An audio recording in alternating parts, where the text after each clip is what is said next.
I think I might end up putting Fantasia down sooner rather than later. As of when I'm doing this commentary, the date is November 3rd, 2025. And I've been been playing it constantly since I got it. And I've really been enjoying myself, but I just kind of took a gamble earlier tonight and left the area where I've been farming in the Thermotech factory to see if I could just attempt to turn a holy after kind of getting some more items and stuff, and that's what I did.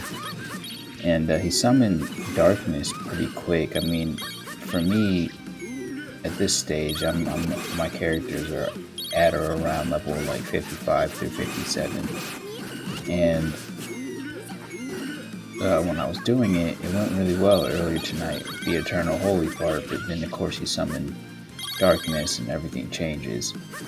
I felt like this was probably the best run I've ever had, clearly, because it's, I'm a higher level, so I'm going to get further, but it's nice to know I can leave that area at any time now, because what I'm going to do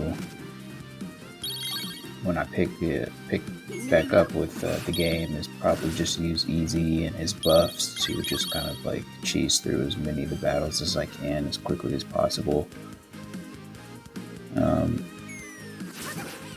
Because I feel like that's the best method. He can buff the entire party, and the items that you need to do that you can buy from the store. And luckily for me, I found out earlier tonight I can just teleport back to that same spot, so I don't have to traverse that maze of a level, which is the depths of the Thermotech factory, to get back there. So that's promising. But so after I found all that out, I was like, well, I might as well just go attempt Eternal Holy to see if I can do it. And I got pretty, I felt like the good news for me is that he summoned darkness pretty quickly, which means that I was able, I researched him at the beginning of the match just to kind of get that out of the way as something I had done. And it was kind of a turn where I could do it with Prickle. That's the robot's name. I apologize, I don't remember, but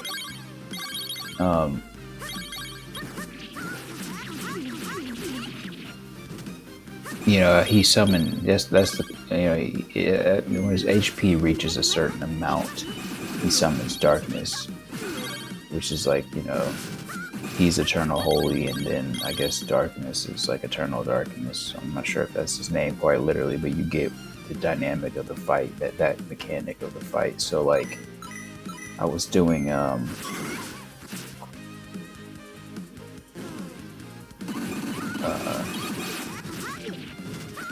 I did it, and he summoned darkness rather quickly, which means that I was taking his health down. Period, and kind of, I hate to say this, but pretty comfortably.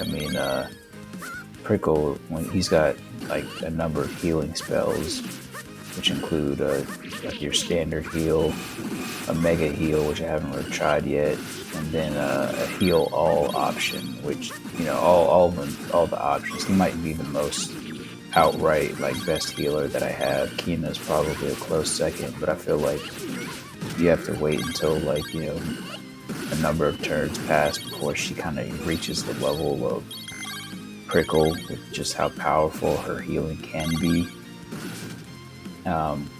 But that's probably the party I'll take into the fight. I have, having tried it at this, at level 55 through 57, I don't think getting to level 60 is going to change anything. So, it was a good night. I started off the video by saying I might put it down sooner rather than later. I've still got some channel trailers that need to be uploaded, and I want to make one more community post kind of talking about the gyms that I equipped since the Sparkling Stone Citrine Quartz kind of update, where I said that was probably the penultimate build that I would use, which it still is, but I'll just share the other one I'm using uh, so people can see. Also for Akina and Cheryl, because I took some I replaced some of their jewels as well, but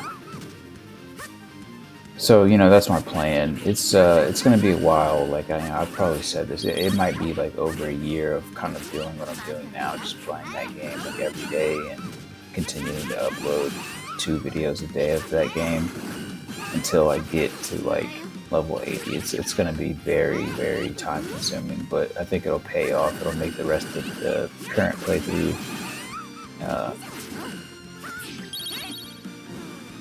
a lot easier, and also make the Eternal Holy boss fight doable without having to kind of go around the way to beat it. And I think it'll just, it's the first time I've ever really been able to do something like this in a game. And I still think the Ceramic Blade 2.0 is the best sword in the game, but I mean, you're kind of,